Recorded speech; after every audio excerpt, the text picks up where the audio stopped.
Sabe, geralmente quando um prédio desaba, existe uma expectativa muito clara, tipo de como lidar com aquele desastre. Uhum.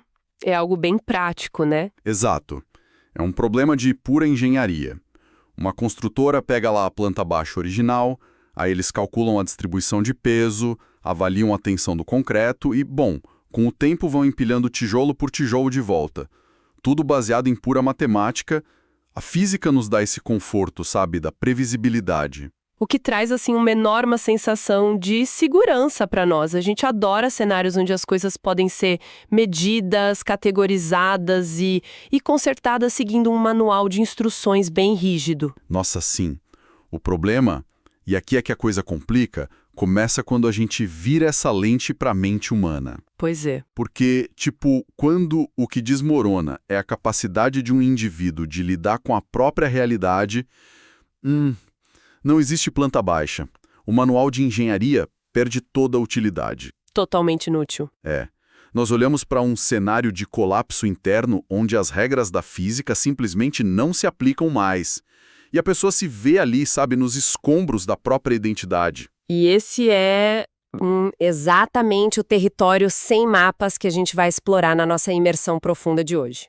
O material que a gente tem em mãos foca justamente nesse ponto de quebra.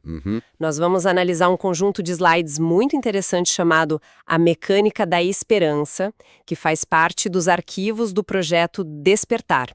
E isso vem acompanhado de alguns áudios analíticos bem densos. Bem densos mesmo. E, bom, a nossa missão para quem nos acompanha hoje é dissecar essa mecânica invisível. A gente quer entender como acontece uma transição que, de fora, parece quase impossível. Exato. Tipo, como uma pessoa sai de um estado de isolamento absoluto super cínico lá no fundo do poço e consegue iniciar a restauração da própria sanidade. Em outras palavras, né, como a esperança é reintroduzida em uma mente que está operando completamente no escuro. E para entender isso, a gente precisa investigar a anatomia do que os programas de recuperação chamam de segundo passo. O foco desses documentos não é tipo listar definições clínicas frias, mas detalhar a engrenagem mesmo. O como funciona. Isso. O passo a passo de como a mente sai do cinismo total para a crença. E o material deixa bem claro que, para a gente entender o surgimento dessa esperança, a gente tem que olhar com muita honestidade para o momento imediatamente anterior, né? O ponto de partida é o famigerado primeiro passo. Ah, sim. O abismo. Os slides trazem uma imagem visual muito forte, que é a bússola do ego da pessoa quebrou permanentemente. E não só quebrou, ela travou apontando direto para o abismo. O texto descreve isso como o reconhecimento de uma derrota total, sabe? Aquela ilusão que muitos alimentam de que, o problema está sob controle, ou é possível parar amanhã. O famoso eu paro quando eu quiser. Exatamente. Isso simplesmente evapora. A pessoa atinge uma falência múltipla das defesas dela. O controle sobre a própria vida desapareceu e, bom, não restam mais recursos internos para lidar com a realidade. Lendo as fontes, sabe o que me chamou a atenção? O quê? Foi como essa falência não gera apenas tristeza. Ela gera uma reação defensiva muito específica. A dor extrema isola o indivíduo de uma forma assim violenta. Tem um slide que mostra o desenho de uma pessoa encolhida dentro de uma casca grossa. O material chama isso de síndrome do ninguém sofre como eu sofro.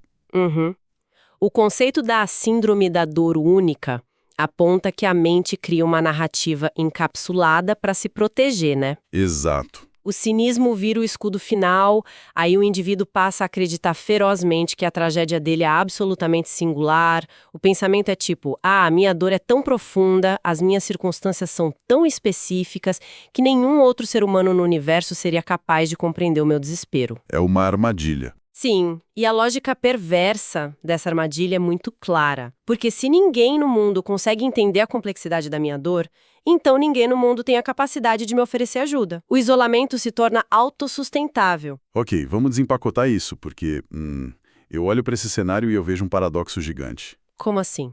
A mente dessa pessoa está afogada em cinismo. Ela está na defensiva, blindada por essa dor que consome absolutamente tudo, certo? Se a gente pega essa pessoa nesse estado exato, em carne viva mesmo, e coloca ela em uma sala diante de outras pessoas que já estão recuperadas, pessoas que estão bem, sorrindo, reconstruindo a vida, isso não soa meio contraproducente? É uma boa pergunta. A lógica sugere que, tipo, exibir pessoas que já chegaram lá para alguém que está destruído geraria inveja, sabe? Ressentimento, ou até uma raiva profunda de ver algo que parece tão inalcançável. Como isso não piora o isolamento? O que é fascinante aqui é que o material aborda isso de uma forma muito curiosa. A mecânica desse encontro faz exatamente o oposto do que a nossa lógica superficial sugere, porque ela ataca a raiz daquela narrativa encapsulada que a gente comentou. Ah, o escudo do cinismo. Isso. A presença física de pessoas em recuperação não serve como uma vitrine de sucesso inatingível. Ela serve como um choque empírico, sabe? Ela causa um verdadeiro curto-circuito na ilusão de singularidade da dor. Deixa eu ver se eu entendi o mecanismo, então. A ideia é que a pessoa cínica perde o principal argumento que sustentava a casca dela. Perfeito. O colapso da narrativa acontece bem aí, porque quando o indivíduo ouve a história de outra pessoa e percebe, tipo, caramba, aquele sujeito estava no mesmo exato buraco que eu, com as mesmas dores, usando os mesmos mecanismos de fuga, e agora ele tá ali. Inegavelmente bem. Quem já saiu? A singularidade da tragédia é completamente desmascarada. Nossa, os slides trazem uma analogia que ajuda muito a ancorar isso no mundo real.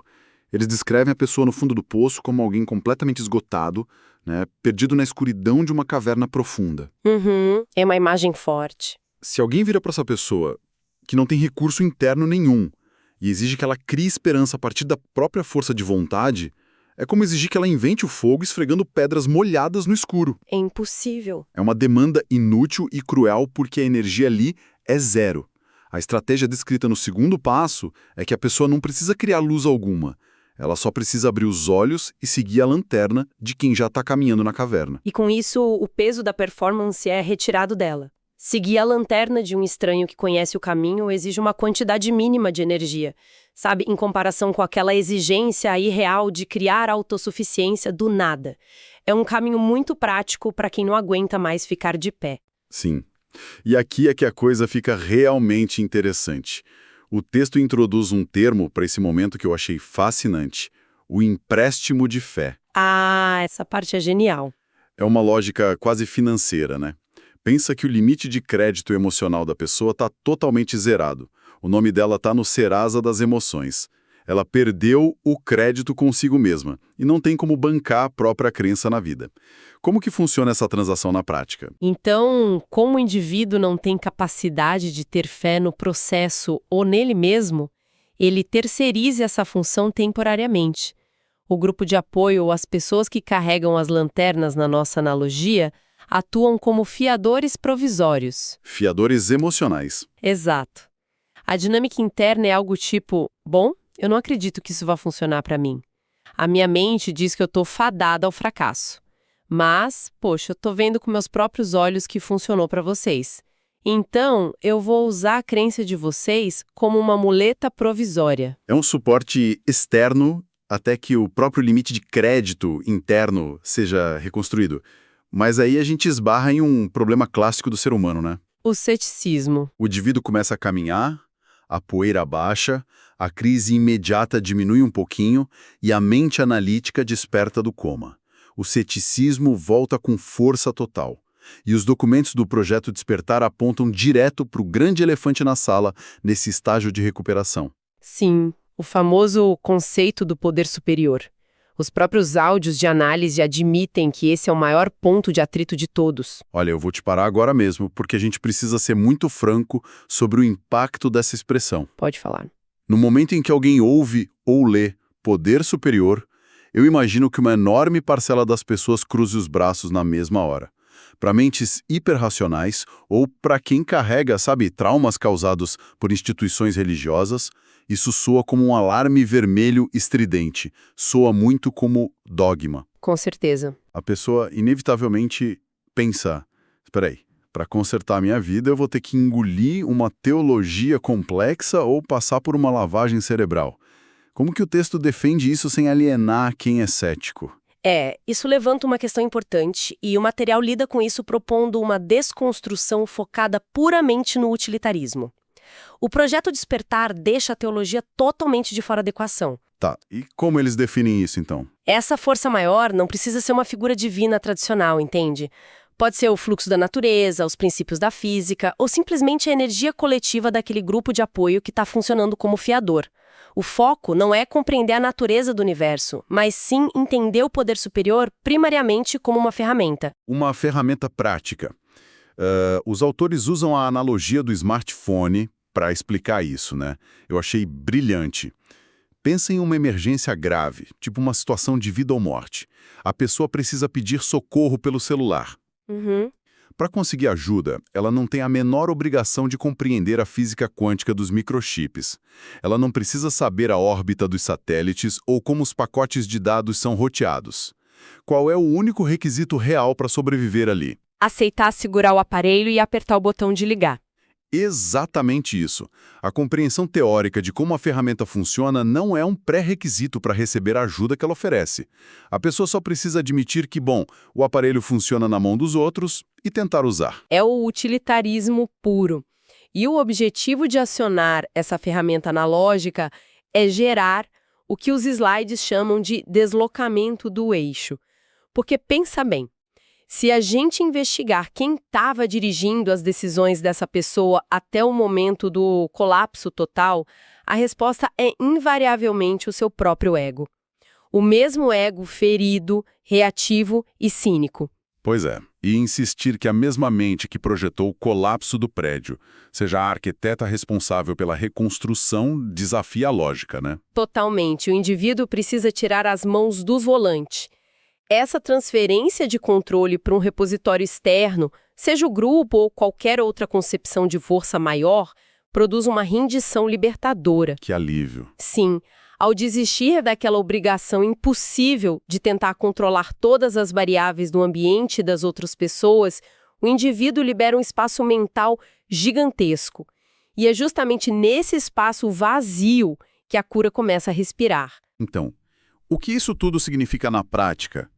Porque os slides não falam apenas de uma mudança filosófica bacana.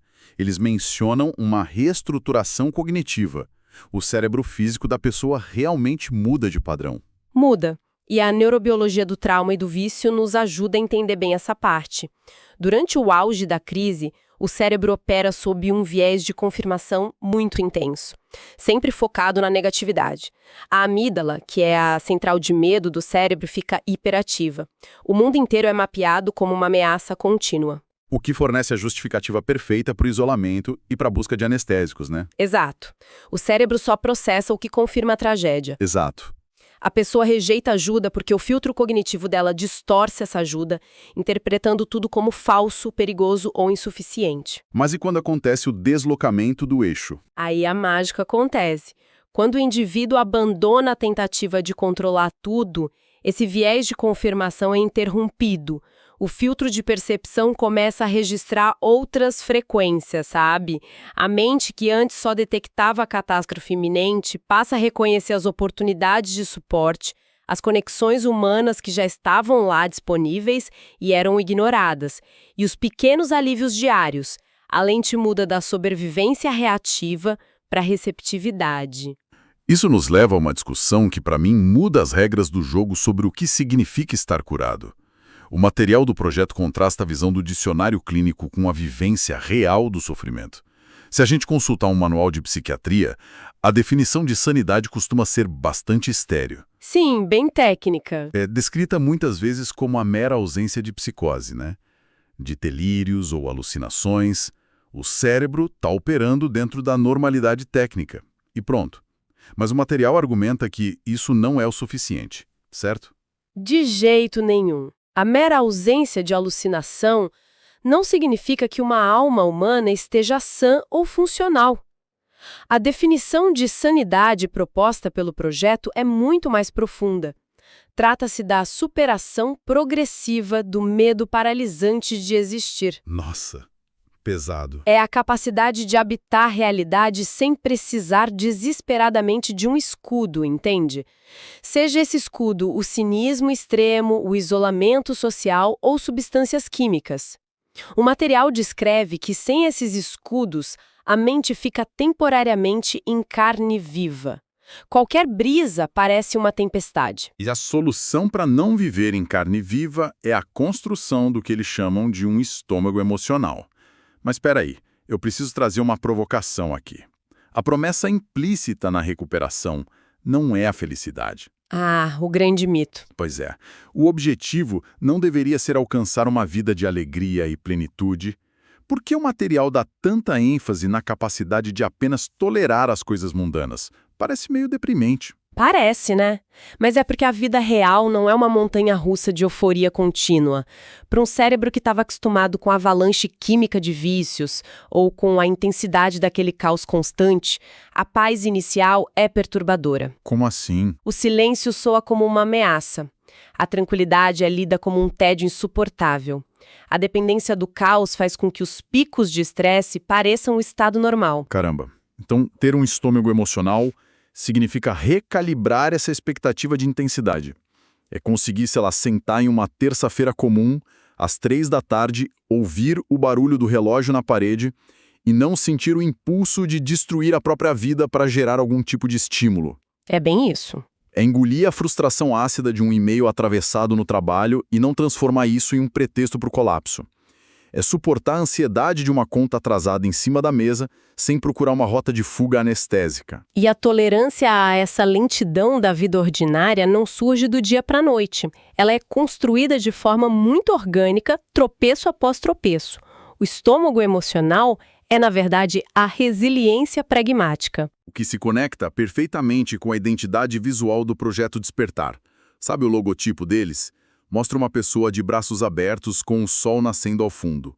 Mas o chão onde a pessoa pisa não é uma pista reta e asfaltada. É uma estrada de terra profundamente sinuosa e cheia de curvas. Sim, e se conectarmos isso ao panorama maior, os áudios fazem uma crítica pesada ao que eles intitulam de tirania da linha reta. Tirania da linha reta. Adoro esse termo. É fantástico.